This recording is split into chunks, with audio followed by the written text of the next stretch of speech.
Hello everyone, welcome to our channel. Guys, यहाँ पे Indian oil ने एक नई रिक्रूटमेंट नोटिफिकेशन जारी की गई है और यहाँ पे हम आज आपको बताने वाले हैं कि क्या है रिक्वायरमेंट, कौन फॉर्म को फिल कर सकता है, एजुकेशनल क्वालिफिकेशन किस तरीके के मांगी गई है, साथ ही साथ एज का क्राइटेरिया क्या रखा गया है। तो गाइस, आगे बढ़ने से पहले मैं बताना चाहूंगा कि अगर आपने अभी तक चैनल को सब्सक्राइब नहीं किया है तो फटाफट चैनल को सब्सक्राइब कीजिए, वीडियो को लाइक शेयर किया करें ताकि मैक्सिमम लोगों को इसका बेनिफिट हो। तो चलिए जानते हैं ऑफिशियल नोटिफिकेशन के माध्यम से कि क्या है ये इंडियन ऑयल की रिक्रूटमेंट का प्रोसीजर। ठीक है, सबसे पहले हम चलेंगे यहाँ पर ऑफिशियल नोटिफिकेशन पे और देखेंगे कि किन किन चीज़ों का डिमांड ऑर्गेनाइजेशन आपसे करती है, ऑर्गेनाइजेशन का क्या पॉइंट है, किस तरीके से सिलेक्शन का प्रोसीजर होगा। तो ध्यान देंगे, मार्केटिंग डिवीजन में open all India open recruitment for experience non executive personal का यहाँ पर एडवर्टाइजमेंट दिया गया है। टोटल पोस्ट के बारे में अगर हम बात करें तो ध्यान दीजिएगा, यहां पर जो टोटल पोस्ट है यहाँ पे 37 पोस्ट है। और सबसे इंपॉर्टेंट जो चीजें हैं आपको ध्यान रखेंगे गाइस, सबसे इंपॉर्टेंट हम डेट की तरफ से बढ़ेंगे कि डेट क्या है। तो ध्यान रखेंगे 9 जुलाई से लेकर के 29 जुलाई तक का यहाँ पे एप्लीकेशन का डेट दिया गया है। 9 से लेकर 29 तक का यहाँ पे आपको 20 दिन का टाइम दिया गया है एप्लीकेशन के लिए। इसके बाद अगर हम बात करें तो ये है आपका ऑफिशियल वेबसाइट, यहाँ पे मेंशन किया गया है, ऑफिशियल वेबसाइट पे जाकर के आप अप्लाई कर सकते हैं। नेक्स्ट आता है हमारे पास कि टेंटेटिव एग्जाम कब होगा, तो एग्जाम का डेट भी मेंशन कर दिया गया है, 21 अगस्त को एग्जाम लिया जाएगा। इसके बाद प्रोफिशिएंसी टेस्ट की अगर मैं बात करूं तो रिटन टेस्ट का डॉक्यूमेंट वेरिफिकेशन या प्रोफिशिएंसी टेस्ट यहाँ पे 6 सितंबर को लिया जाएगा। इसके बाद आता है शॉर्ट लिस्टिंग, 20 से 24 के बीच में आपका मेरिट लिस्ट इशू कर दिया जाएगा ऑफिशियल वेबसाइट पे। क्लियर रहेगा, ध्यान रखेंगे यहाँ पर। उसके बाद फाइनल रिजल्ट जो है, फाइनल रिजल्ट 14 तारीख को अक्टूबर में, 14 अक्टूबर को यहाँ पे सारी चीजें फिक्स्ड यहाँ पे बताई गई हैं कि 14 अक्टूबर को ये आपके सिलेक्शन का लिस्ट जो है डाल देंगे वेबसाइट पे कि कितने लोगों का सिलेक्शन हुआ है। ओके, चलिए अब आती है बारी पोस्ट के बारे में।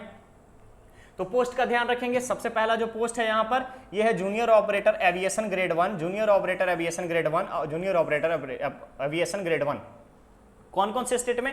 तेलंगाना, कर्नाटक, तमिलनाडु एंड पुदुचेरी। टोटल यहाँ पे पोस्ट हो गए 37। ये आपका कैटेगरी वाइज यहाँ पे मेंशन कर दिया गया है कि 23 पोस्ट जनरल के लिए हैं, ईडब्ल्यूएस के लिए 2 पोस्ट हैं, एससी के लिए 3 पोस्ट हैं, एसटी के लिए 1 है, ओबीसी नॉन क्रीमी लेयर की अगर मैं बात करूं तो यहाँ पे टोटल 10 पोस्ट रखे गए हैं। क्लियर रहेगा, 10 पोस्ट यहाँ पर रखे गए हैं। एक सर्विसमैन के लिए अगर अप्लीकेबल होगा तो ये चीजें अप्लाई होगी। अब बात आती है कि चलिए हमने यहाँ पे फॉर्म भर दिया, अप्लाई कर लिया, रिटन टेस्ट निकाल लिया, फाइनल सिलेक्शन हो गया। मेन आता है मुद्रा, पैसा कितना मिलने वाला है। तो ध्यान रखेंगे यहाँ पर 23,000 से लेकर के 78,000 रुपए तक का यहाँ पर स्पेशल आपको पेमेंट का, सैलरी का स्केल दे दिया गया है। चलिए क्लियर है, अब आगे बढ़ते हैं हम यहाँ पे अलग अलग चीजों के बारे में, क्वालिफिकेशन और एक्सपीरियंस। तो ध्यान रखिएगा गाइस, क्वालिफिकेशन की अगर हम बात करें तो हायर सेकेंडरी यानी 12th मिनिमम 45%, किसके लिए? जनरल, ईडब्ल्यूएस, ओबीसी के लिए, एसटी एसटी 40। एक्सपीरियंस क्या है? Minimum 1 year work experience in heavy vehicle driving excluding the training, या फिर 1 ईयर का HMV लाइसेंस आपके पास होना चाहिए, हैवी मोटर व्हीकल का लाइसेंस होना चाहिए। क्लियर रहेगा। चलिए अब इसके बाद हमारे पास आ जाता है कि सिलेक्शन कैसा होगा। तो सिलेक्शन जो है एग्जाम बेसिस पे होगा। इसके बाद आपका स्किल टेस्ट लिया जाएगा। स्किल टेस्ट के बाद अगर हम बात करें तो यहां पर ध्यान देंगे, सबसे पहले आता है कि सिलेबस। तो सिलेबस में ध्यान देंगे, सबसे पहले जनरल एप्टीट्यूड, क्वांटिटेटिव एप्टीट्यूड के साथ रीजनिंग के बाद फिर इंग्लिश। टोटल 100 नंबर होंगे, 100 नंबर के 100 क्वेश्चन होंगे। क्लियर रहेगा। चलिए अब इसके बाद OMR सीट पे आपको इन सारी चीजों को OMR के बेस्ट पे ऑफलाइन एग्जाम लिया जाएगा। क्लियर रहेंगे इन सारी चीजों के बारे में। उसके बाद आता है हमारे पास रिलैक्सेशन किसको दिया जा रहा है। तो गाइस ध्यान दीजिएगा, यहां पर जितने भी गवर्नमेंट के नॉर्म्स के अकॉर्डिंग या गवर्नमेंट के क्राइटेरिया के हिसाब से जो रिजर्व कैटेगरियां हैं उनको यहां पे रिजर्वेशन दिया जाएगा। साथ ही साथ कुछ कॉन्सेशन भी प्रोवाइड किए जाएंगे, मैक्सिमम और मिनिमम एज लिमिट में कुछ छूट दी जाएगी। साथ ही साथ यहाँ पे एलिजिबिलिटी क्राइटेरिया में थोड़ा बहुत का यहाँ पे फ्लक्चुएशन दिया जा सकता है। गाइस यहाँ पे आपको जो 23,000 से लेकर के 78,000 तक का पे स्केल था, उसके साथ साथ आपको और क्या मिल रहा है ध्यान देंगे। बेसिक पे के अलावा इंडस्ट्रियल पैटर्न DA मिलेगा। उसके बाद other allowances, HRA, medical facility, performance related pay, gratuity, provident fund, pension scheme.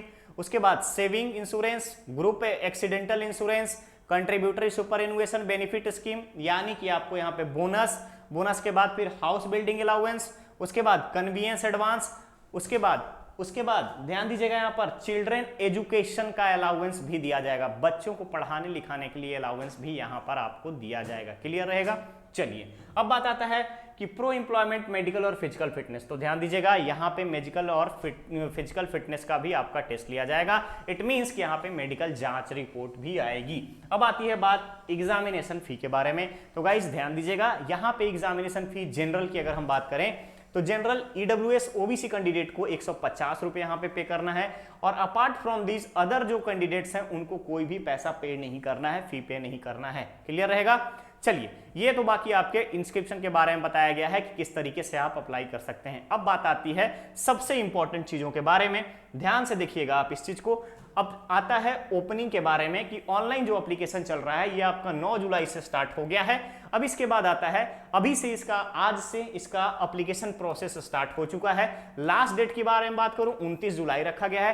Tentative date written test के लिए 21 अगस्त रखा गया है। Uploading for the shortlisting candidate for the written test 6 सितंबर। टेंटेटिव डेट ऑफ वेरिफिकेशन यहाँ पे ड्राइविंग टेस्ट के लिए 24 सितंबर तक का डेट है, और फाइनल रिजल्ट 14 अक्टूबर तक का। इसके बाद आता है कि आपको डॉक्यूमेंट क्या क्या अपलोड करना है। तो ध्यान देंगे ईच डॉक्यूमेंट, जितने भी डॉक्यूमेंट आप अपलोड करेंगे सेल्फ अटेस्टेड होना चाहिए, और सब के सब जेपीजी या पीडीएफ फॉर्मेट में होना चाहिए। कम से कम 20 KB और मैक्सिमम 50 KB का साइज होना चाहिए। क्या चाहिए इसमें? 10th का सर्टिफिकेट लगेगा proof of date of birth के लिए। उसके बाद प्रिस्क्राइब्ड एजुकेशनल क्वालिफिकेशन जितना भी आपके पास है सब कुछ आप यहाँ पे अपलोड करेंगे। Driving licence, experience certificate, attested copy, अगर आपका कहीं पे कास्ट सर्टिफिकेट है, कोई आपका इनकम सर्टिफिकेट है तो आप यहाँ पे लगाएंगे। उसके बाद सर्विस बुक जहाँ पे आपने काम किया है उसका। उसके बाद कलर साइज फोटोग्राफ, और आपका जो सिग्नेचर रहेगा ब्लैक इंक में रहेगा। ध्यान दीजिएगा यहाँ पर ये सारी चीजें करने के बाद आपका फॉर्म जो है वैलिड माना जाएगा, अदरवाइज स्क्रूटनी में आपको इनएलिजिबल बता दिया जाएगा।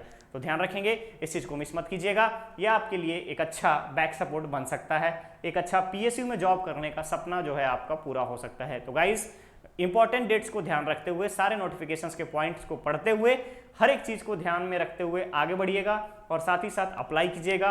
अप्लाई करने के बाद यहाँ पे प्रिपरेशन में भी लग जाइएगा। क्लियर।